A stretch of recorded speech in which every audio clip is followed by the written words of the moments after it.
Mira heard the sound before she saw anything. A heavy, dragging breath, coming from somewhere near the old creek bed. She froze between two trees, her hand tightening around the small knife she always carried. 3 years of living alone on the edge of the forest had taught her one simple rule: never walk toward trouble. But the sound came again, weaker this time, and something in her chest pulled her forward before her mind could argue against it. She stepped past the bushes and stopped cold. A wolf lay on the ground, his large body pressed against a fallen log, his breathing shallow and uneven. An arrow was buried deep in his shoulder.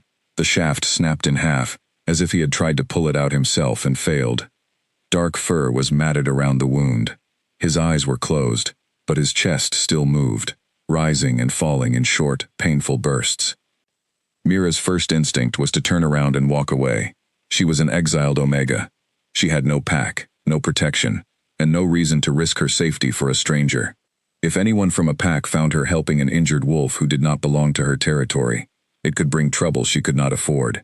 She had built a quiet life here, away from politics, away from packs, away from everyone who once looked at her like she was nothing. That life was fragile. One mistake could end it. But the wolf whimpered, a low, broken sound, and his eyes opened just enough to meet hers. They were gold, bright, pained, and startlingly aware. For a moment, neither of them moved. Mira stood frozen, caught in a stare she did not expect to feel so deeply. There was something in his gaze that was not just pain. It was a plea. A silent, desperate request for help from a creature who probably never had to ask anyone for anything in his life. She swallowed hard and stepped closer. "Easy," she whispered, though she had no idea if wolves in this form could even understand her. "I am not going to hurt you." The wolf's ears twitched at the sound of her voice, but he did not growl. He did not snap at her. He simply watched her, his breathing growing shallower with every second that passed. Mira knelt beside him, careful to keep her movements slow. She had grown up around wolves her entire life. She knew how dangerous they could be, especially when injured and afraid. But this one was different. He was not trying to bite her. He was not trying to run. He was simply waiting, as if some part of him already trusted her before she had done anything at all. She examined the wound carefully. The arrow had gone deep, and the broken shaft made it worse. If she left it there, infection would set in quickly, and a wolf his size needed real medical attention that she could not give him out here.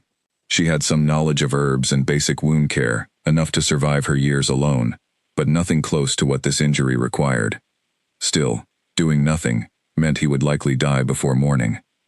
"I need to take this out," she said quietly, more to herself than to him. "It is going to hurt." "I am sorry." The wolf's eyes stayed locked on hers, and for a strange moment, she felt as though he understood every word. Mira reached into the small bag she always carried, the one filled with cloth strips, a water pouch, and a few dried herbs she used for her own small cuts and bruises. It was not much, but it would have to be enough. She pulled out a clean strip of cloth and folded it into a thick pad, preparing to press it against the wound the moment the arrow came free. Her hands trembled slightly as she reached for the broken shaft.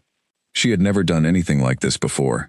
She had patched her own small wounds, treated the occasional scrape from gathering firewood, but never anything this severe, and never on a creature this large, this strong, this clearly capable of ending her life with a single movement if he wanted to. But he did not move. "Stay still," she whispered. "Please." She wrapped her fingers around the broken shaft, took a steadying breath, and pulled. The wolf let out a pained sound, deep and guttural, his whole body tensing beneath her hands. Mira worked quickly, pressing the cloth against the wound the moment the arrow came free, applying pressure with both hands as blood soaked through the fabric. She had never felt her heart pound so hard in her chest. She was not thinking about pack politics anymore, or the danger of being caught helping a stranger. She was thinking only of keeping this wolf alive.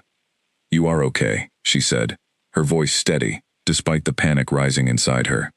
"You are going to be okay." Minutes passed like hours. She kept pressure on the wound, watching his chest rise and fall, terrified each breath might be his last. Slowly, gradually, the bleeding began to slow. She reached for the dried herbs in her bag, crushing them between her fingers, before pressing them gently against the wound beneath the cloth. It was not a proper treatment. It was nowhere near what he needed. But it was something, and something was better than nothing. The wolf's breathing began to even out, just slightly. His eyes, which had been wide with pain, started to soften.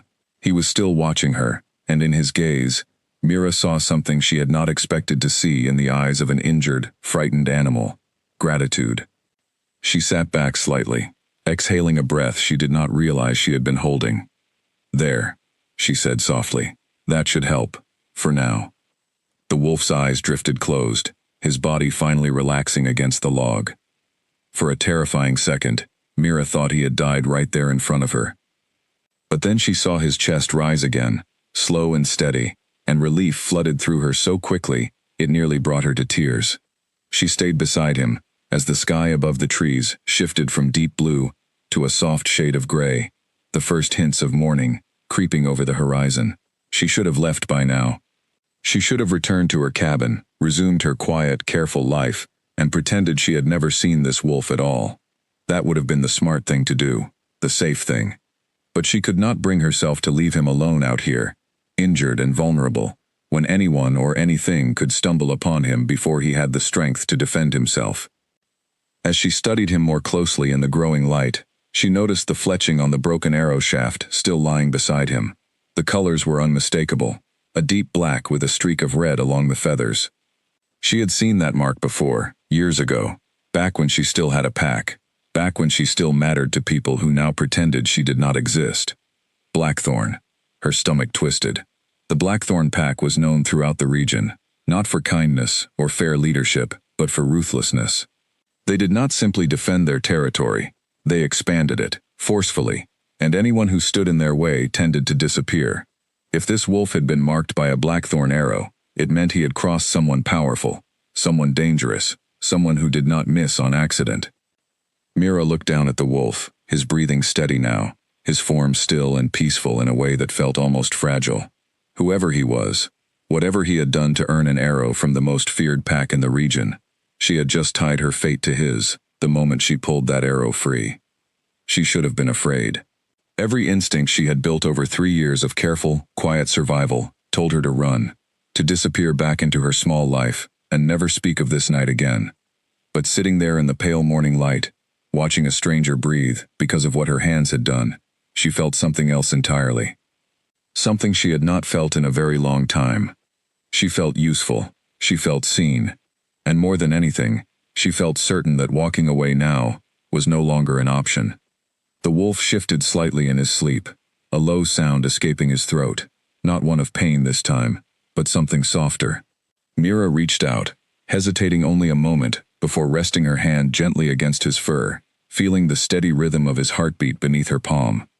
"I do not know who you are," she whispered into the quiet morning air, "or what kind of trouble you are running from, but I am not leaving you here to face it alone." The forest around them stayed silent, save for the distant call of morning birds and the soft rustle of leaves in the breeze. Mira did not know it yet, but that single decision, the choice to kneel beside a stranger and remove an arrow she was never supposed to touch, would change the entire course of her life. She had spent 3 years trying to disappear, trying to become invisible enough that no one would ever notice her again. But now, sitting beside an injured wolf marked by the most dangerous pack in the land, she understood one simple truth. She had just made herself impossible to ignore. And somewhere out there, whoever had shot that arrow was already searching for the wolf who was supposed to be dead. He woke slowly, pain spreading through his shoulder like fire under his skin. For a moment, he did not know where he was. The trees above him looked unfamiliar, and the scent surrounding him was not the scent of his own territory. Panic rose in his chest, before memory returned in fragments. The chase through the forest, the sharp, sudden pain as the arrow struck him. The desperate crawl through the underbrush before his legs gave out completely. He should have been dead. Slowly, carefully, he turned his head and saw her. A woman sat a short distance away, tending to a small fire, her back straight and alert even as she worked. She moved with the kind of quiet caution that suggested years of practice, someone who had learned to survive without depending on anyone else. Her dark hair was tied back loosely, and there was a calmness in her expression that did not match the tension he could sense in her shoulders. He tried to sit up and immediately regretted it. Pain shot through his shoulder, sharp and blinding, and a low sound escaped him before he could stop it. The woman turned instantly, her eyes locking onto his. There was no fear in her expression, only careful attention, as though she had been waiting for him to wake. "Do not move too fast," she said, her voice calm and steady. "You lost a lot of blood." He blinked at her, momentarily stunned that she was speaking to him so directly, so easily, as if wolves waking from near death were a common occurrence in her life. He shifted back into his human form slowly, his body protesting every movement, until he sat propped against the same fallen log where he had collapsed hours earlier. A rough bandage was wrapped tightly around his shoulder, the fabric slightly stained but clearly changed recently. "You did this," he said, his voice rough from disuse. "I did what I could," she replied simply. "It is not much. You need real care, but I do not have access to that out here." He studied her carefully, searching her face for any sign of deception or hidden motive. In his experience, no one helped a stranger without expecting something in return, especially not a stranger found injured, bleeding, and marked by an enemy's arrow. But her expression remained unreadable, guarded in a way that suggested she was just as wary of him as he was of her. "Why?" he asked finally. "You do not know me. You do not know what I did to deserve this." Something flickered across her face, quick and unreadable. "Does it matter? You were dying. I was not going to just leave you there." He almost laughed, though the pain in his shoulder made it come out as more of a wince. Most people would have. "I am not most people," she said simply, turning back to the fire. He watched her for a long moment, taking in the small details of her surroundings. A modest cabin stood a short distance away, simple and worn, but clearly well maintained. There was no sign of a pack nearby, no scent of other wolves, no markers indicating territory. She was alone out here, entirely alone, which struck him as unusual for someone with clear knowledge of wolf physiology and pack politics. "My name is Cade," he said finally, deciding that honesty, at least in this small measure, seemed like a reasonable place to start. "Mira," she replied, not looking up from the fire. The name settled into him strangely, familiar in a way he could not quite explain. He filed it away, along with every other small detail about her that his mind seemed determined to catalog, despite the pain still radiating through his body. "You should tell me who did this to you," Mira said after a moment, finally turning to face him again. "The arrow that hit you." I recognized the fletching. Cade's expression tightened, just slightly, but enough for her to notice. "It does not matter," he said. "It matters if they come looking for you," she countered. "And if they do, I would rather know what I am dealing with." He considered lying. It would have been easy enough. He could invent a rival territorial dispute, a random attack from an unfamiliar wolf, anything that did not involve the truth. But something about the way she looked at him, steady and unflinching, made the lie feel pointless before he even attempted it. "Blackthorn," he admitted finally. Mira's expression did not change, but he saw her hands still against the fire for just a moment. "I thought so." "You know them?" "I know enough," she said carefully. "Enough to know that if they shot you, they meant to finish the job, and enough to know that whoever they sent will not stop looking until they know for certain you are dead." Cade exhaled slowly, the weight of her words settling heavily in his chest. She was right, of course. The Blackthorn pack did not tolerate loose ends. Whoever had been sent to eliminate him would not simply return home and report a failure. They would search until they found proof, one way or another. "You should not have helped me," he said quietly. "If they find out what you did, you will be in danger too."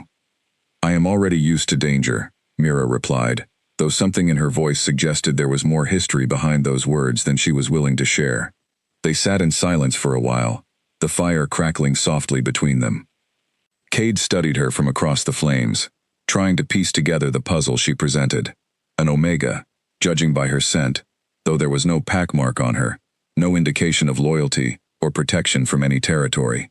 She lived alone, clearly by choice, in a small cabin, far from any established pack lands. Everything about her suggested someone who had been cast out, someone who had learned to survive entirely on her own terms.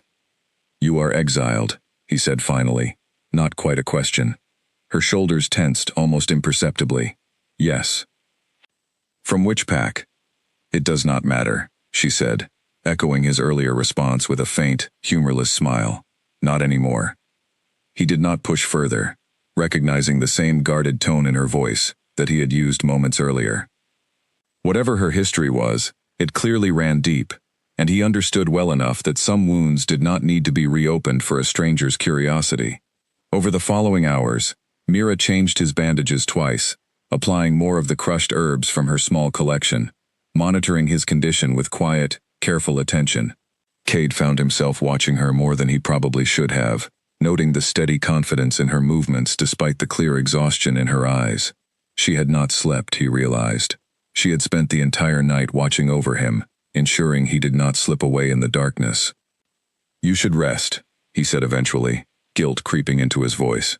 "You have not stopped since I woke." "I am fine," she said, though the slight shake in her hands suggested otherwise. "Mira." She looked up at the sound of her name and his voice, something shifting subtly in her expression. "Thank you," he said quietly, "for everything. I mean it." For a moment, something soft passed across her features, quickly replaced by her usual guarded calm. "You are welcome. Just try not to get shot again anytime soon." Despite the pain still throbbing through his shoulder, Cade felt something close to a smile pull at his mouth. As the day wore on, he grew stronger, though far from fully healed. He tried standing once, testing his balance, only to have his legs give out beneath him almost immediately. Mira was there instantly, bracing his weight against her smaller frame, helping him back down to the ground with more strength than her size suggested she possessed.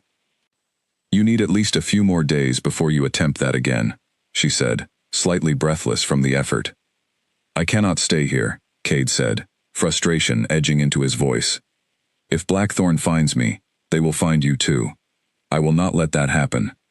"You can barely stand," Mira pointed out. "Where exactly do you plan on going?" He did not have an answer, and the silence that followed confirmed what they both already knew.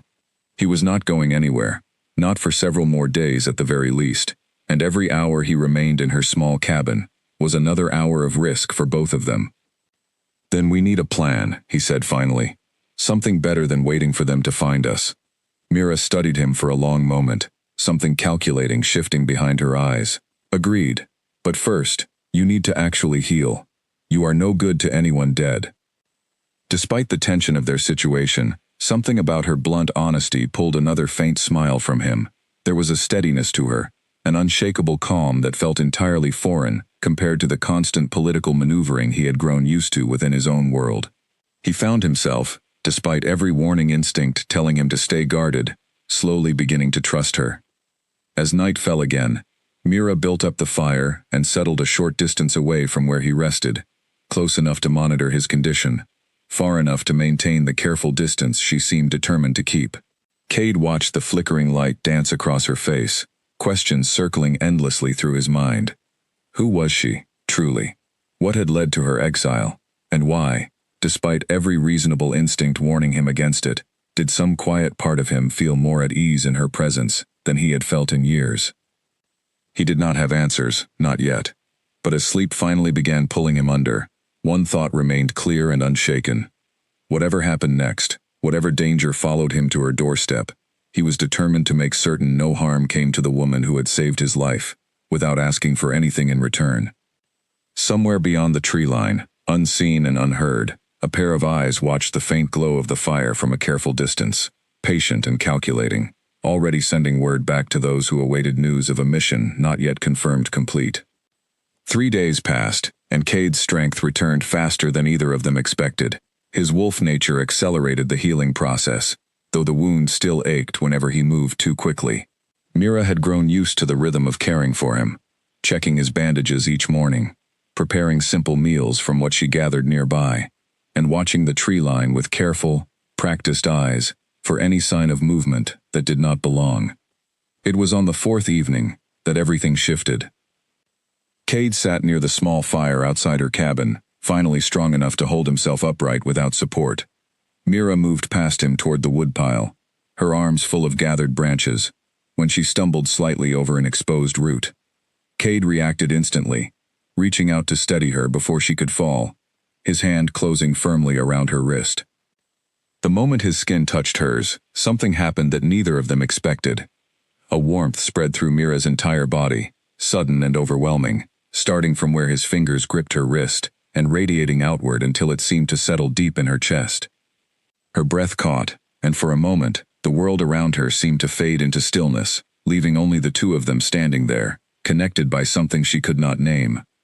Cade's expression shifted just as quickly, his golden eyes widening with visible shock. His grip on her wrist tightened involuntarily, before he seemed to catch himself, releasing her as though her skin had burned him. "What was that?" Mira whispered, her voice barely audible.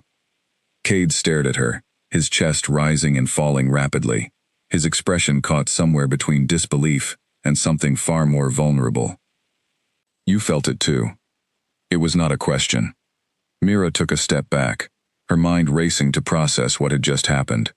She had heard stories, of course, growing up within her old pack, whispered tales of mates finding each other through a single touch, a bond so powerful it could not be denied or ignored once triggered.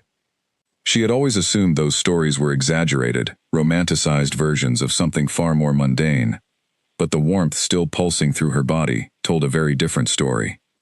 "That is not possible," she said, though her voice lacked conviction. "I know," Cade replied, his own voice equally unsteady. They stood there in silence, several feet apart, both clearly shaken by what had just occurred between them. Mira's mind raced through every reason this could not be happening.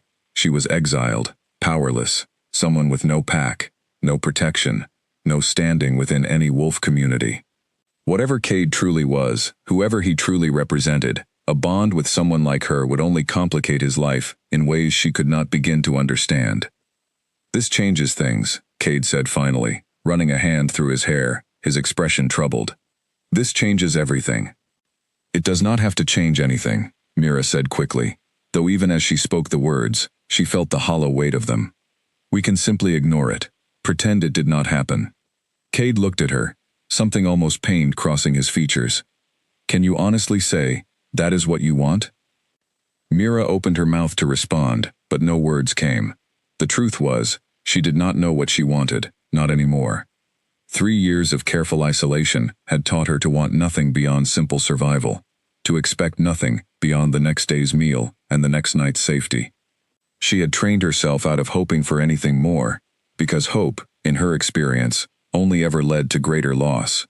But standing here now, feeling the lingering warmth of his touch still humming beneath her skin, she could not deny that something inside her had shifted, awakened, in a way she had not felt in years.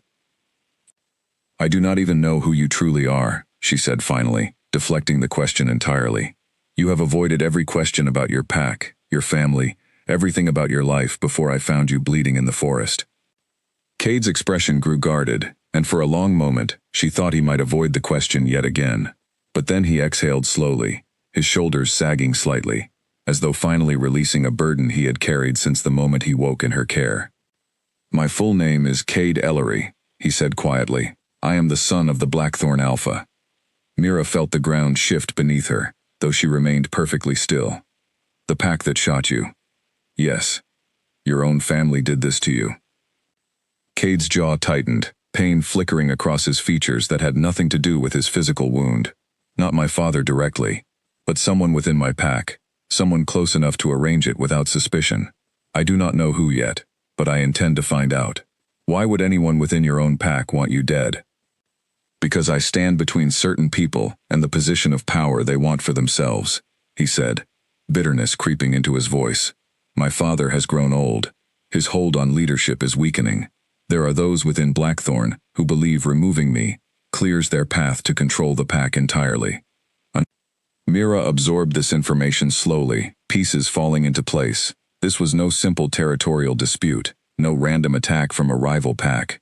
This was betrayal from within, a calculated attempt to eliminate an heir before he could claim his birthright. "And now that heir is bonded to an exiled Omega with no standing whatsoever," she said quietly, the reality of their situation settling heavily over her. "This does not just complicate your life, Cade. This puts a target on both of us." "I know," he said, his voice low. "I am sorry. If I had known this could happen, I never would have let you touch me." Something about his words struck her deeply, and despite the danger now hovering over them both, she found herself stepping closer, instead of retreating further. "You did not choose this," she said. "Neither of us did." Cade looked at her, something raw and unguarded finally breaking through his careful composure. "I have spent my entire life being told exactly who I am supposed to be, exactly who I am supposed to bond with, exactly what my future is supposed to look like. Every decision made for me before I even had a chance to consider what I wanted."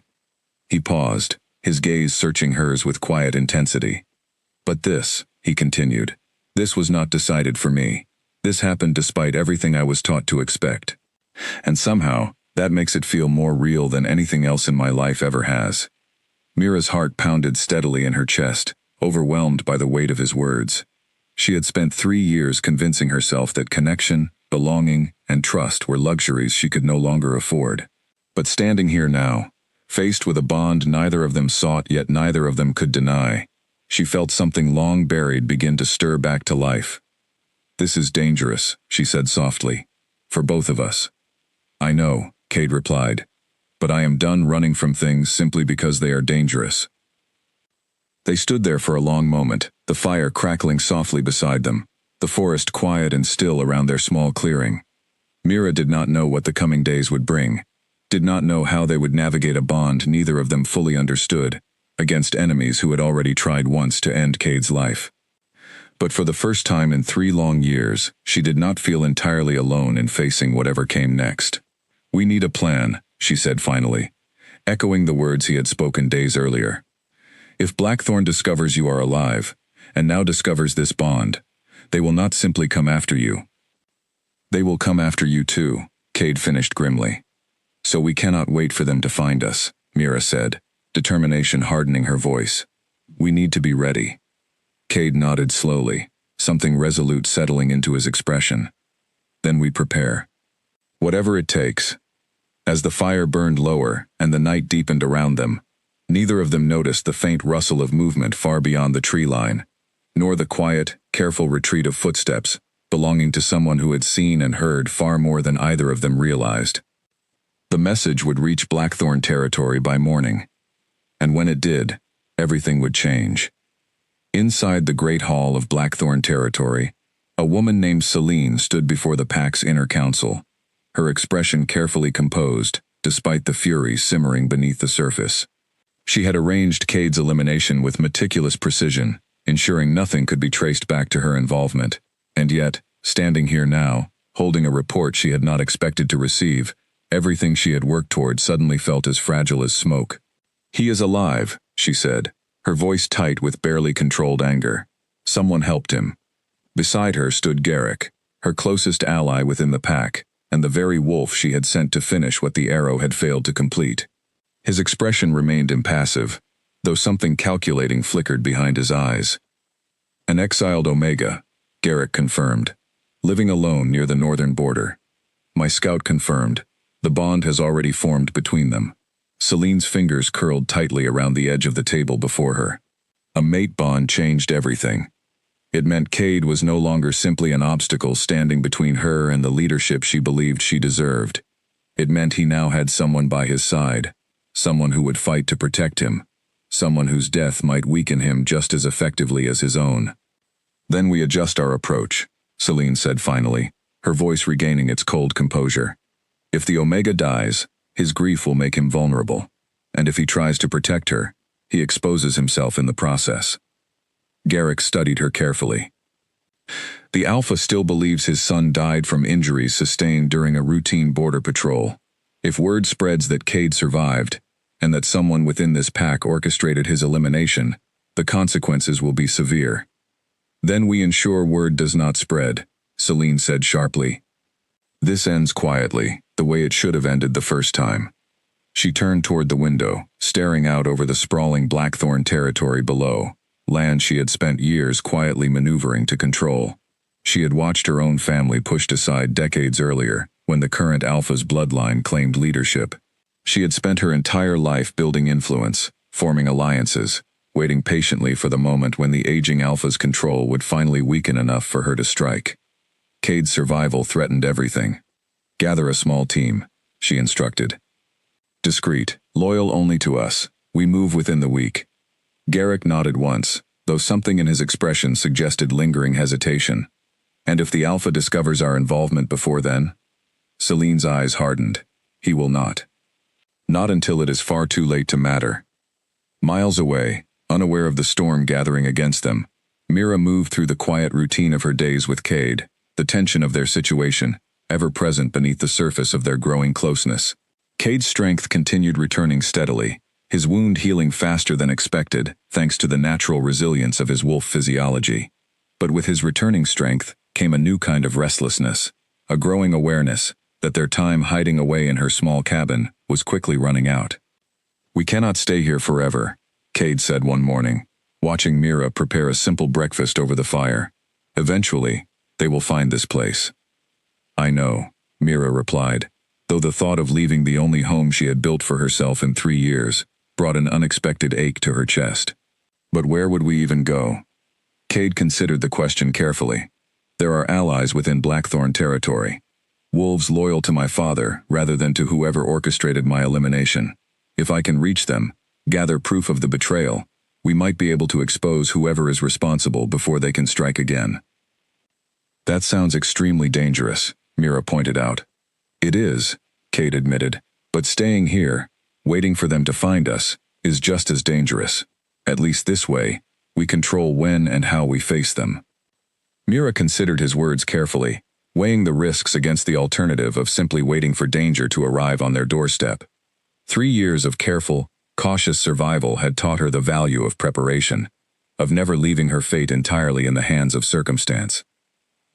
If we do this, she said finally, we do it together, no leaving me behind for my own protection. Cade looked at her, something soft yet fierce passing through his gaze. I would not dream of it. Over the following days, they began preparing carefully for the journey ahead. Mira packed what little she could carry, essential supplies, herbs for treating wounds, and the few tools she had gathered over years of solitary survival. Cade, meanwhile, focused on regaining his full strength, pushing himself through careful exercises, despite the lingering ache in his shoulder. Tell me about your pack, Cade said one evening, watching Mira mend a worn piece of clothing by the firelight. The one you were exiled from. Mira's hands stilled for a moment, before continuing their careful work. It does not matter anymore. It matters to me, Cade said gently. I want to understand you, Mira. All of you, not just the parts you feel safe sharing. She was quiet for a long moment, the crackling fire filling the silence between them. Finally, she set down her mending and met his gaze directly. I was born an Omega in the Riverstone Pack, she said slowly. Omegas are meant to be caretakers, healers, the quiet backbone of a pack, rather than its leaders or warriors. I accepted that role willingly. I found purpose in it. But 3 years ago, the pack's alpha accused me of betraying pack secrets to a rival territory. Did you? Cade asked, though his tone held no judgment, only genuine curiosity. No, Mira said firmly. I never betrayed anyone. But the true source of the leak was someone with far more influence than I possessed. Someone whose betrayal would have destabilized the entire pack leadership if exposed. It was easier to blame the Omega with no standing to defend herself than to confront the truth. Cade's expression darkened with quiet anger on her behalf. They exiled you for something you did not do. Yes, Mira said simply, and by the time I understood what had truly happened, it no longer mattered. My exile was already finalized. There was no appeal, no path back. That is not justice, Cade said, his voice low and firm. That is cowardice, disguised as leadership. Mira offered a faint, humorless smile. Welcome to pack politics. Cade reached across the small distance between them, taking her hand gently in his. The familiar warmth spread through her at his touch, though now it felt less overwhelming, and more like a steady, comforting presence. When this is over, he said quietly, when we expose whoever orchestrated my elimination, and I reclaim my place within Blackthorn, I will make certain your exile is investigated properly. Whoever truly betrayed Riverstone will be exposed. Mira looked at him, surprised by the fierce sincerity in his voice. You do not have to do that. I want to, Cade said simply. You saved my life without asking for anything in return. Let me do this for you. Something warm and unfamiliar bloomed in Mira's chest, a feeling she had spent 3 years convincing herself she no longer deserved. Hope. Genuine, fragile hope, that perhaps her exile did not have to be permanent, that perhaps her future held more than simple survival within the shadows of the forest. Their preparations continued over the following days, gathering supplies, planning routes that would avoid known Blackthorn patrols, discussing which of Cade's allies might be trustworthy enough to approach for help. But beneath the practical planning, something else continued growing steadily between them, quiet and undeniable, a connection deepening with every conversation, every shared moment beside the fire. On the night before they planned to leave, Mira stood outside her cabin, staring up at the star-filled sky, memorizing the quiet peace of the only home she had known for 3 years. Cade joined her silently, standing close enough that she could feel the warmth radiating from him. "Are you afraid?" he asked quietly. "Terrified," Mira admitted. "But I have been afraid for 3 years, Cade. Afraid of being found, afraid of being alone, afraid of a future with nothing in it worth hoping for. This is different. This fear feels like it is leading towards something, rather than simply running from everything." Cade turned to face her fully, his golden eyes soft in the moonlight. "Whatever happens tomorrow, whatever happens on this journey, you will not face it alone. I promise you that."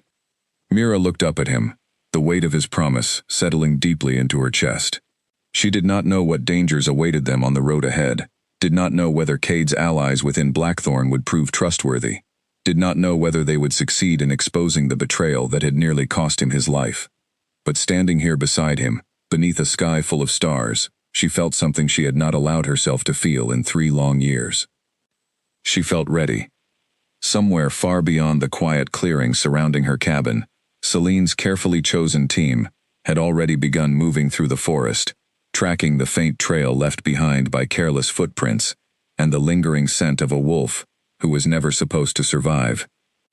The distance between hunter and hunted was closing faster than either Mira or Cade realized.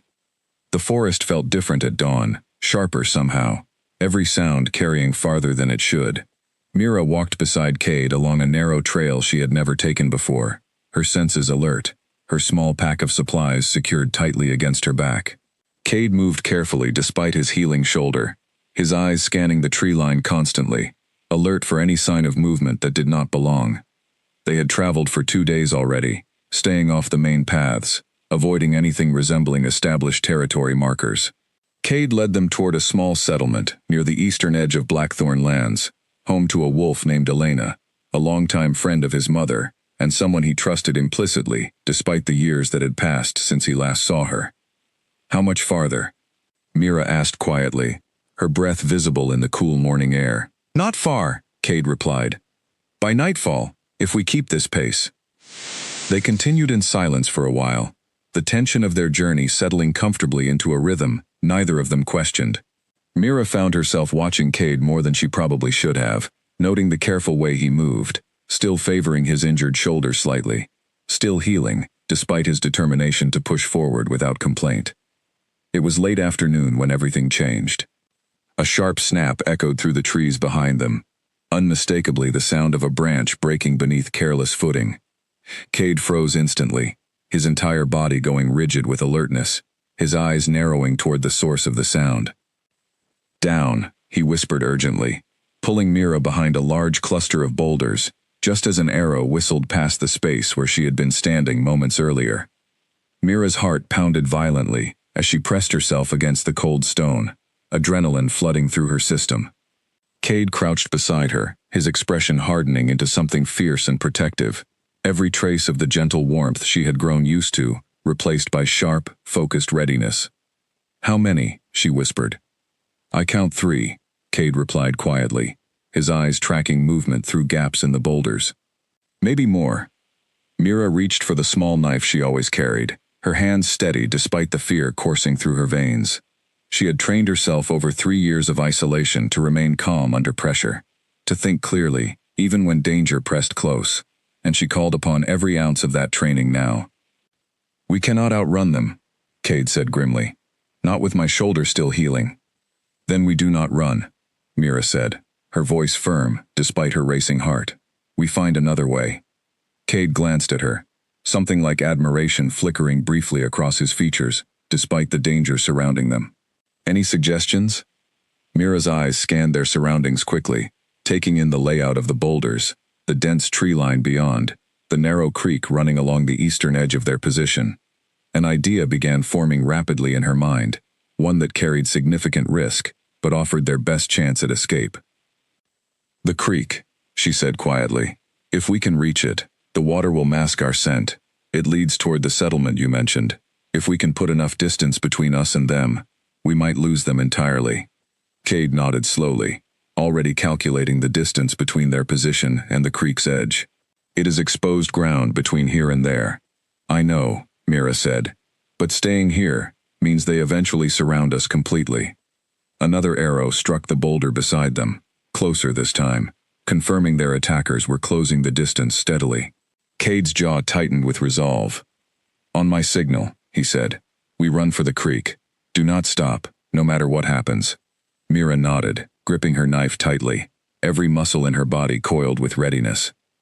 Cade peered carefully around the edge of the boulder, tracking the movement of their pursuers through the trees, waiting for the precise moment when their positioning would offer the greatest chance of success. "Now," he said sharply. They broke from cover simultaneously, sprinting across the exposed ground toward the distant creek.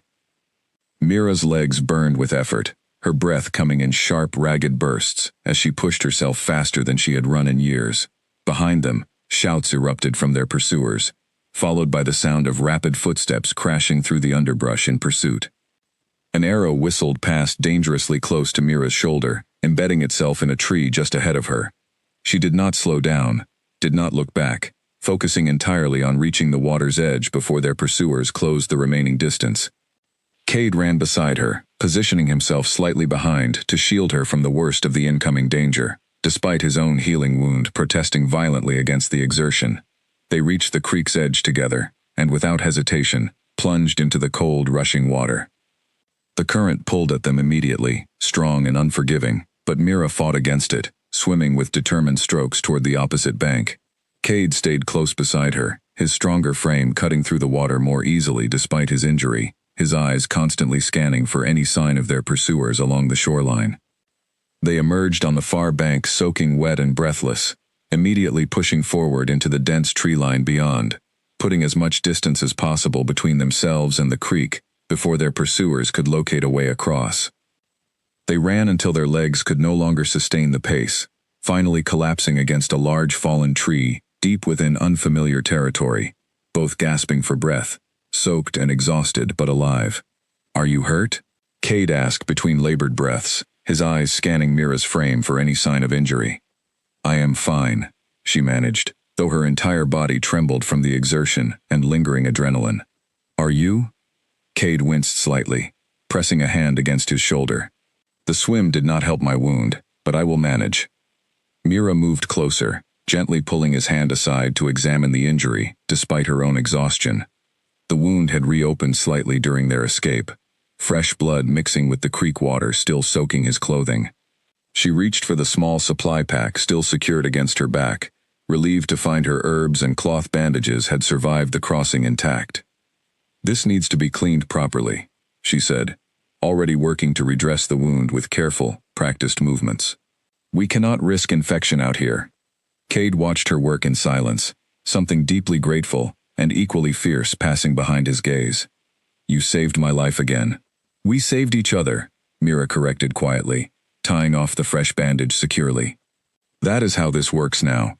Once his wound was properly tended, they allowed themselves only a brief moment of rest before continuing forward, both acutely aware that their pursuers would not abandon the chase easily. The forest around them grew darker as evening approached, shadows lengthening between the trees, the temperature dropping steadily with the setting sun. "We need to keep moving," Cade said finally, pushing himself upright despite his obvious exhaustion. "Elena's settlement is not much farther. If we can reach her before nightfall, we will have somewhere safe to regroup."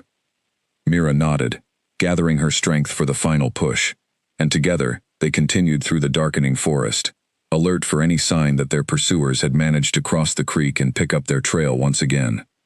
As the last light of day faded from the sky, they finally spotted the faint glow of lanterns through the trees ahead, marking the edge of a small, hidden settlement, tucked carefully away from the main Blackthorn territories. Relief flooded through Mira's exhausted body as they approached, though caution kept her senses alert until they were certain of their welcome. A woman emerged from one of the small dwellings as they approached, her expression shifting rapidly from surprise to disbelief as recognition dawned across her features. "Cade," she breathed, her hand rising to cover her mouth. "You are alive." "Elena," Cade said, exhaustion and relief mixing in his voice. "I need your help." Elena's eyes moved between Cade and Mira, quickly assessing their disheveled, exhausted state, the fresh bandage visible beneath his torn clothing, the wariness still evident in both their postures. "Come inside," she said quickly, ushering them forward without further questions. "Whatever has happened, we will figure it out. But first, you both need rest and proper care."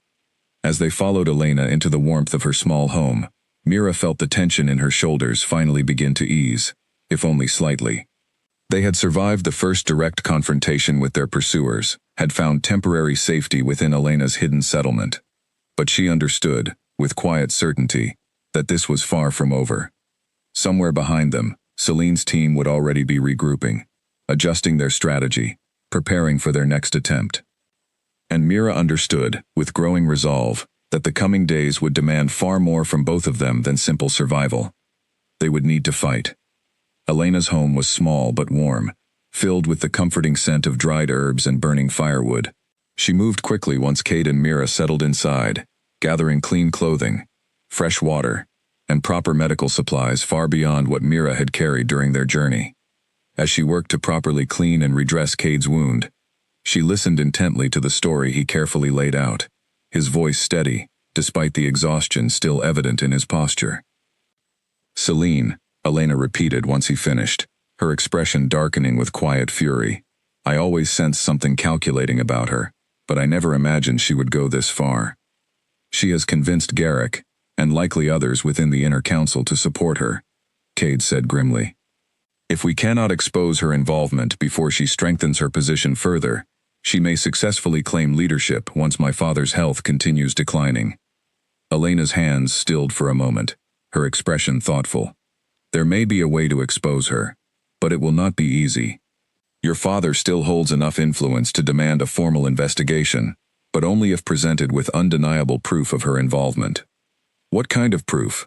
Mira asked, leaning forward with growing determination. "Garrick," Elena said simply. "He is loyal to Celine, yes, but loyalty built on ambition, rather than genuine conviction, tends to crack under the right pressure. If we can find evidence linking him directly to the attack, evidence he cannot simply deny, it may be enough to expose the entire plot." Cade considered this carefully, his expression hardening with renewed determination. "I know where Garrick keeps his private records, back at the northern outpost. If there is any physical evidence connecting him to Celine's plans, it would be there." "That location is heavily guarded," Elena warned, "especially now, with Celine's suspicions likely raised after your escape."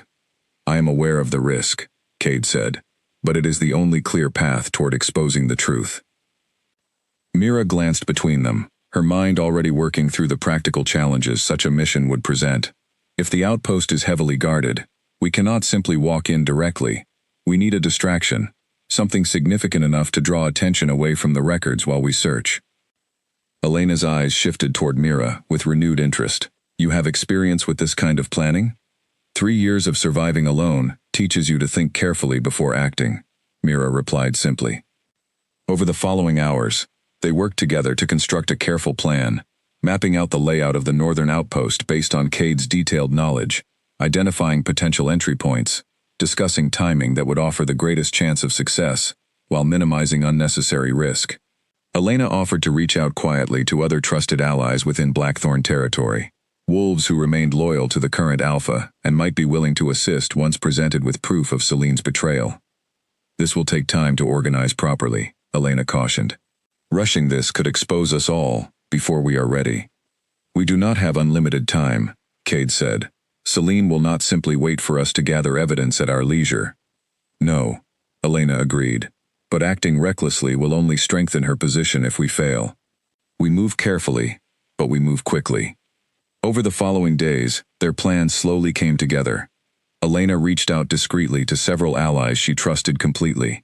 Wolves who had long harbored quiet doubts about Celine's rapid rise in influence within the pack's inner council.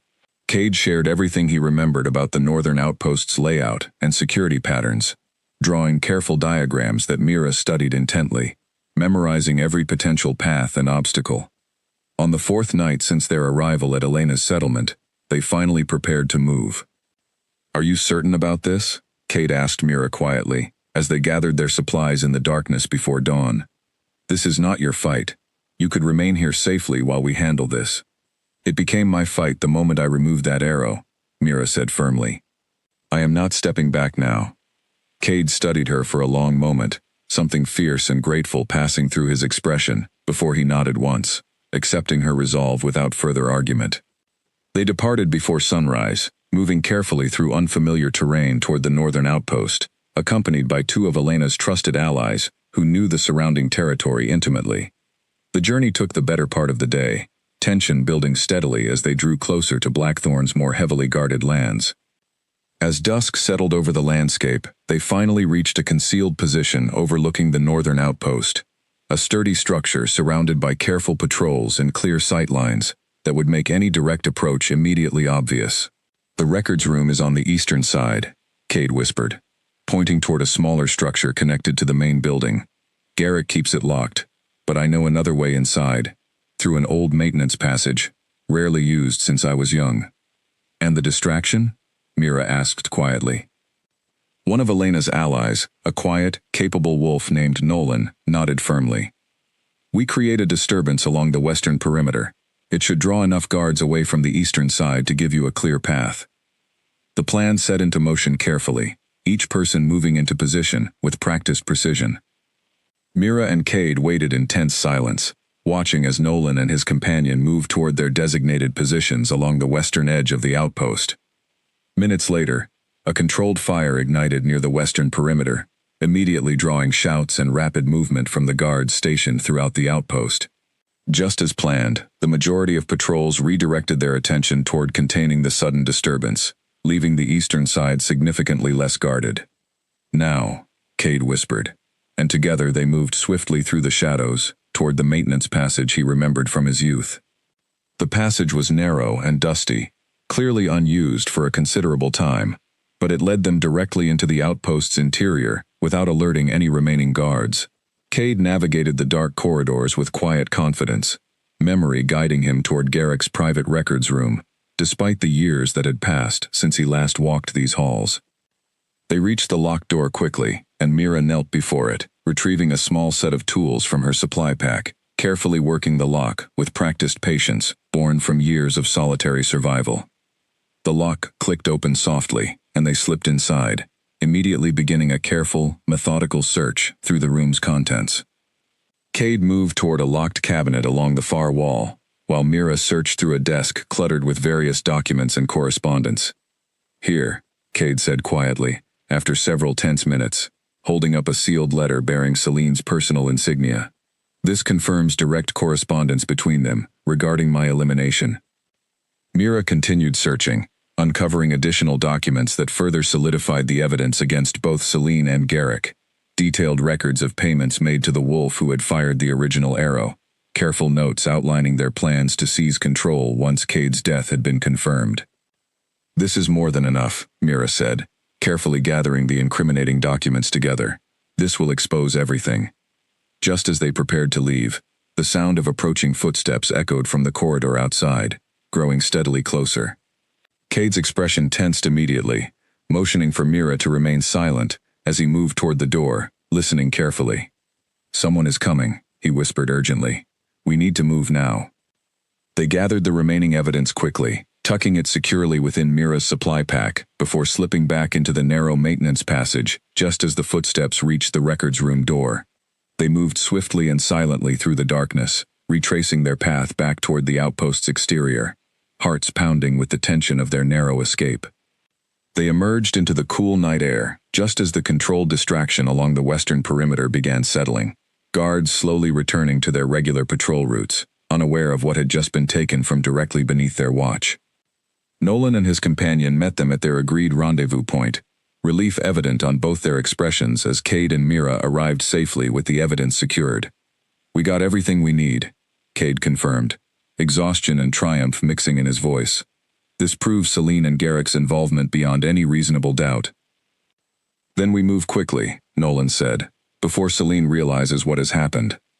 They traveled through the remainder of the night, putting careful distance between themselves and the northern outpost, finally arriving back at Elena's settlement, just as the first light of dawn began breaking across the horizon.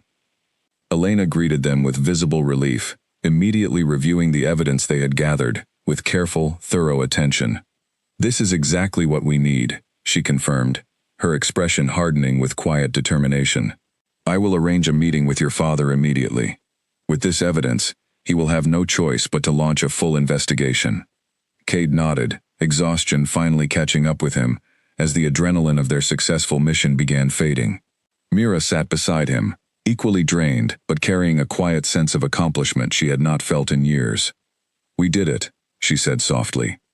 Cade turned to look at her, something deeply grateful and equally tender passing through his gaze. "We did." But even as relief settled over them, a nagging awareness remained. Celine would not simply accept defeat quietly, once she realized her plans had been exposed. And Mira understood, with quiet certainty, that the most dangerous confrontation still awaited them. The final battle for Blackthorn's leadership had not yet begun. Elena arranged the meeting with careful urgency, sending word through trusted channels to the Blackthorn Alpha directly, bypassing the usual formal processes that might have alerted Celine to their intentions.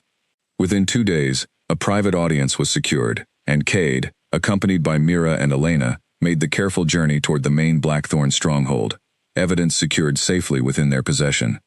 The stronghold rose before them as they approached, an imposing structure that Mira had only ever heard described in cautious whispers among wolves who feared Blackthorn's reputation.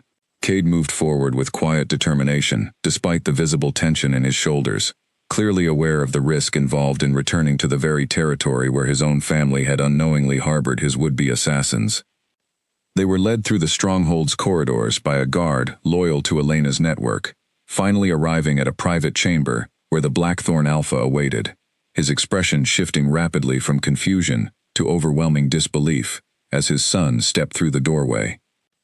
"Cade," the Alpha breathed, rising from his seat with visible emotion, breaking through his usually composed demeanor. "We were told you died during a border patrol." "That is what Celine wanted you to believe," Cade said firmly, stepping forward and placing the gathered evidence directly before his father. "I have proof of what truly happened, and who is responsible." The Alpha's expression darkened as he carefully reviewed each document, his hands trembling slightly with barely contained fury, as the full scope of the betrayal became clear.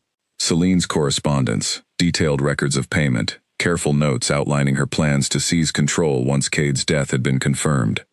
"This is undeniable," the Alpha said finally, his voice low and dangerous. "She sought to eliminate my own son to claim power for herself."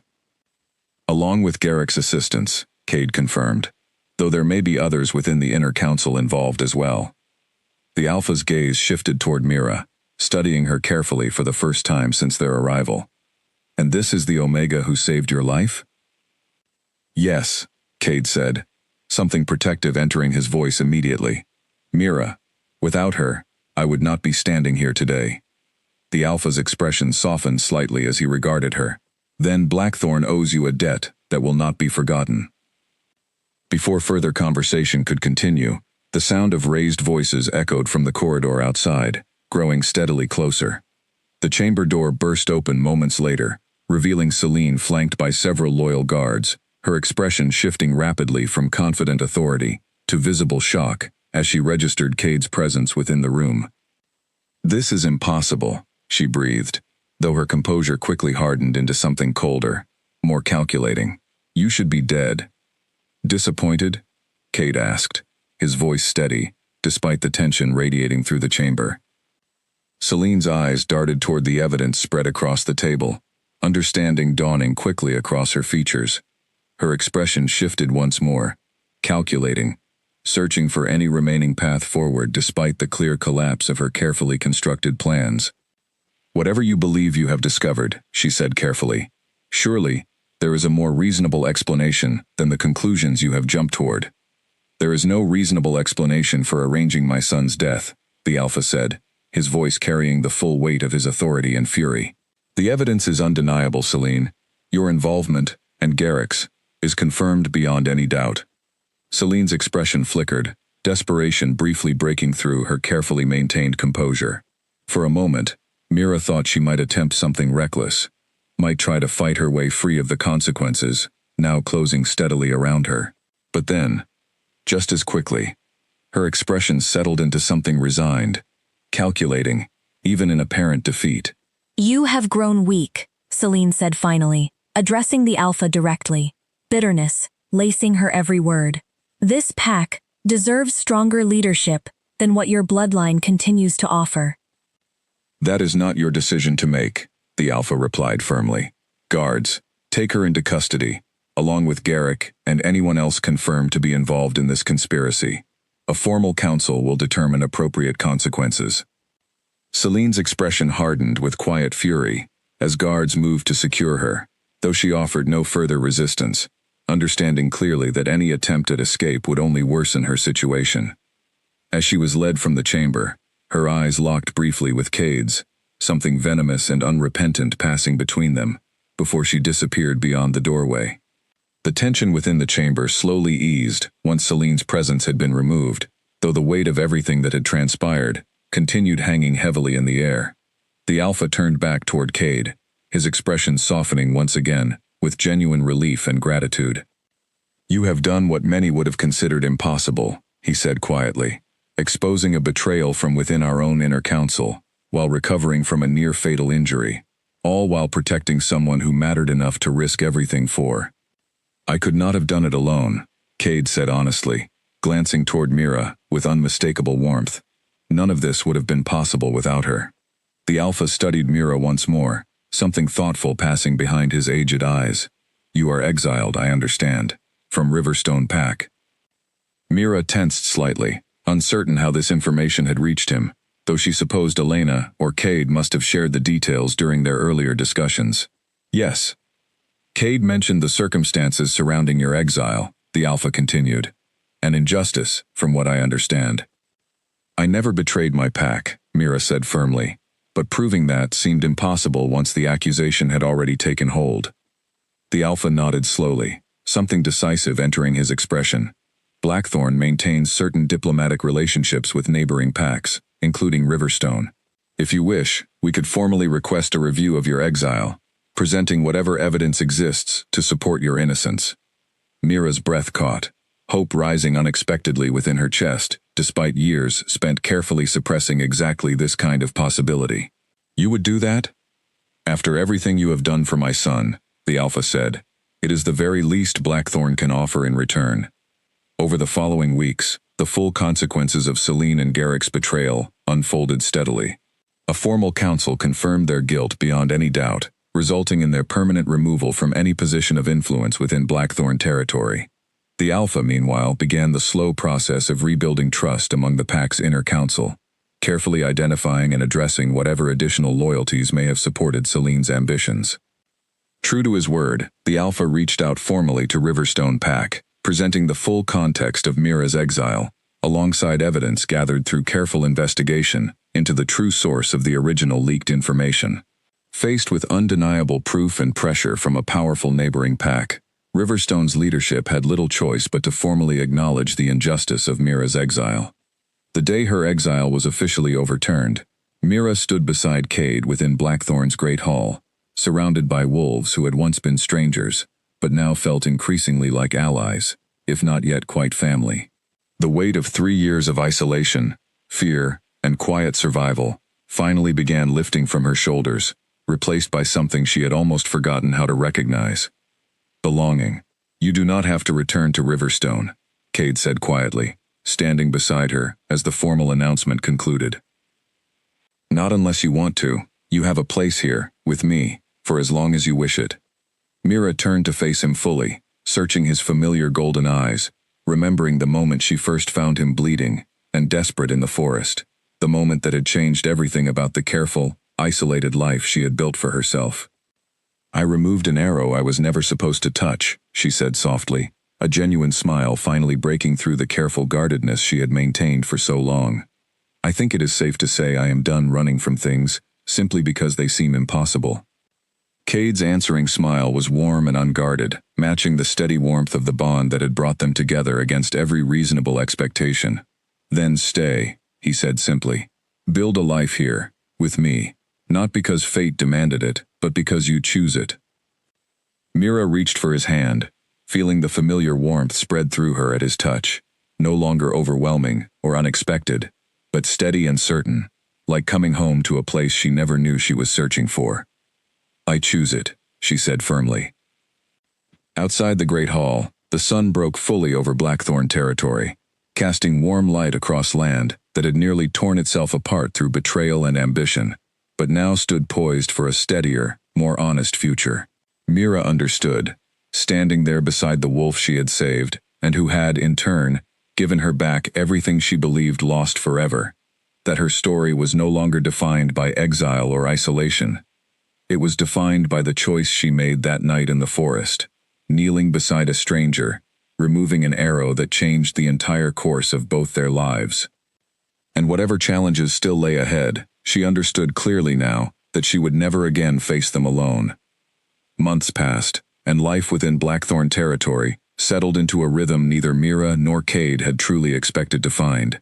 The pack, still recovering from the exposed betrayal, slowly rebuilt trust under the Alpha's careful guidance, while Cade stepped more fully into his role as heir, balancing new responsibilities with the quiet, steady partnership he had built with Mira.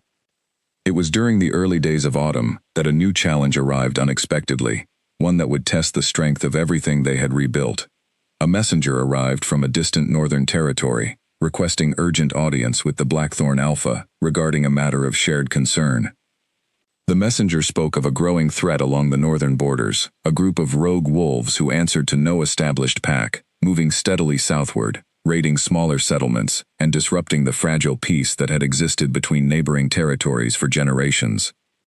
"They are unpredictable," the messenger explained during the formal council meeting. "Without pack structure, without clear leadership to negotiate with, traditional diplomatic approaches have proven ineffective." Cade listened carefully, his expression thoughtful, as the details of the threat unfolded.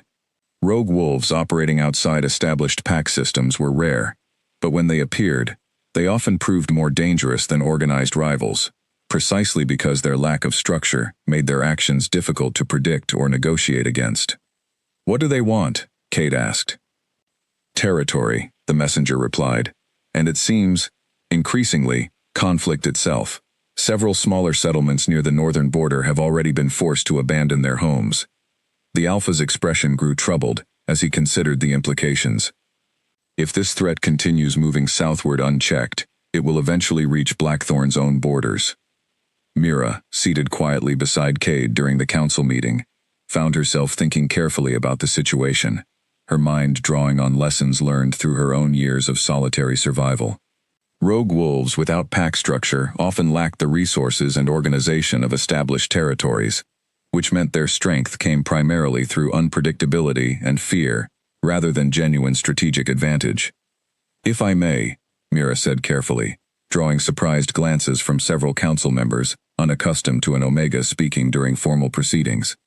The Alpha, however, nodded for her to continue, having grown to respect her insight considerably since the events surrounding Celine's betrayal. "Rogue wolves without established leadership often struggle with internal coordination," Mira continued. "Their strength lies in causing chaos and fear, rather than sustained, organized conflict. If Blackthorn can identify who among them holds the most influence, even informally, it may be possible to negotiate or neutralize the threat without widespread conflict." Cade looked at her with quiet pride, nodding in agreement. "Mira is right. We do not need to meet chaos with more chaos. We need clarity and careful strategy." The Alpha considered this thoughtfully before nodding slowly. "Then we will need scouts, individuals capable of moving carefully through unfamiliar territory, to gather information before we commit to any direct confrontation." I will go, Cade said immediately. As will I, Mira added firmly. The Alpha studied them both carefully, understanding clearly that neither would be dissuaded from this decision. Very well, but you will not go alone. Elena and several trusted scouts will accompany you. Over the following days, preparations began once again, this time for a mission that carried different stakes than their previous fight against internal betrayal. This threat came from outside, unpredictable, and driven by desperation rather than calculated ambition, which made careful strategy all the more essential. Elena joined them eagerly, having grown close to both Mira and Cade during the months following Celine's exposure. Together with several trusted scouts, they set out toward the northern border, prepared to gather whatever information they could, before determining the best path forward. The journey north revealed the true extent of the devastation the rogue wolves had caused. Abandoned settlements stood empty and damaged, families displaced and struggling to find safety within more established territories. Mira felt her heart ache at the sight of such widespread suffering, understanding intimately what it meant to lose one's home and sense of belonging. We need to move carefully, Cade said as they approached the edge of the affected region. These wolves have proven willing to act without warning. They established a careful watch near the border, observing patterns of movement among the rogue group over several days, before finally identifying a wolf, who appeared to hold informal leadership among them, a large, scarred wolf, named Victor, who commanded clear respect and obedience from those around him, despite the lack of formal pack structure. If we can reach him directly, Mira suggested, perhaps we can understand what truly drives this aggression. Desperation often responds differently to genuine understanding than to immediate confrontation. Cade considered the risk carefully. Approaching a rogue leader directly carried obvious danger, but the alternative, allowing the conflict to escalate into widespread violence between Blackthorn and this unpredictable group, seemed far more costly in the long term. I will approach alone, Cade said finally. If they see multiple wolves approaching, they may interpret it as aggression rather than genuine attempt at communication. Absolutely not, Mira said immediately, her voice firm. You are not doing this alone. Cade turned to her, something torn between protective instinct and genuine respect for her determination passing across his features. Mira, this is dangerous. So was removing an arrow from a wolf I had never met, Mira replied evenly. We face this together, or not at all. Elena, watching the exchange with quiet amusement despite the tension of their situation, offered a small nod of agreement.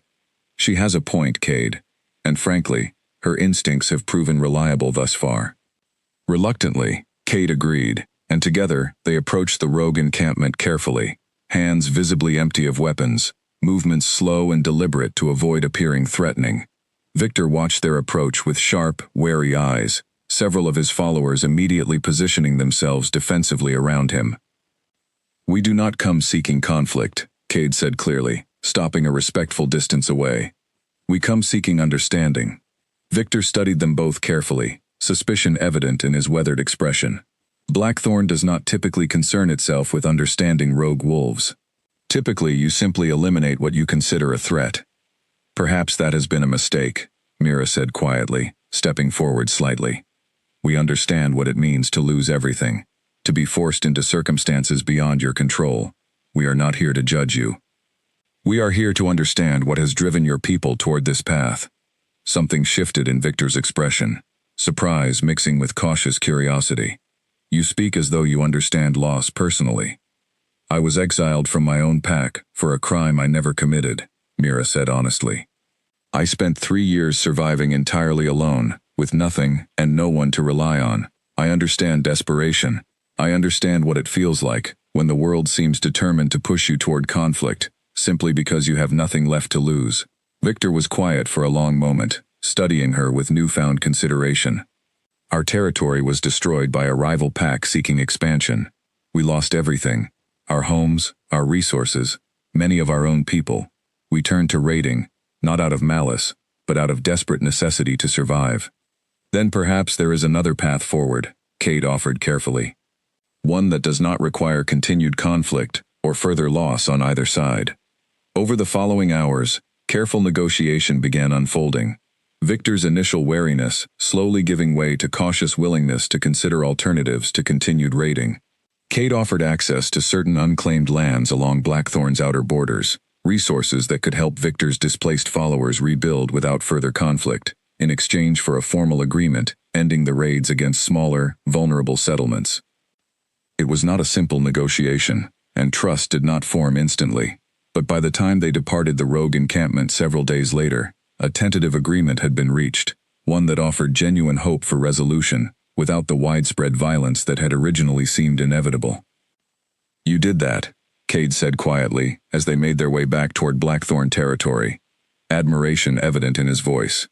"Your understanding, your willingness to see past the fear, and recognize genuine desperation, that made all the difference."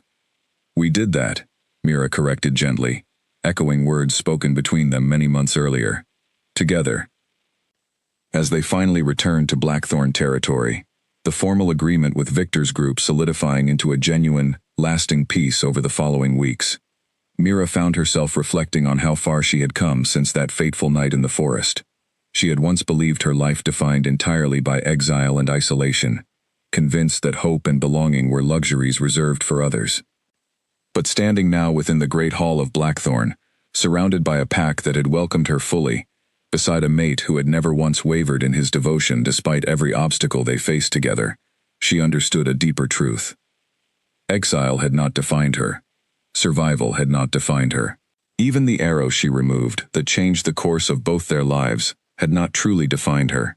She had defined herself, through every difficult choice, every moment of courage found despite fear, every willingness to extend compassion and understanding, even toward those the world had taught her to fear. Cade reached for her hand as they stood together, watching the sun set warmly over territory that had nearly torn itself apart, but now stood stronger, steadier, and more united than it had been in years. "What comes next?" Mira asked quietly, though for the first time in years, the question carried no trace of fear. Cade smiled, pulling her gently closer. "Whatever comes next, we face it exactly as we have faced everything else. Together," Mira finished, warmth spreading through her chest that had nothing to do with the fading sunlight. "Together," Cade agreed. And beneath the darkening sky, surrounded by a pack finally at peace, they stood as proof that even the most unlikely beginnings, born from danger and desperation, could grow into something steady, something real, and something worth every risk it had taken to find.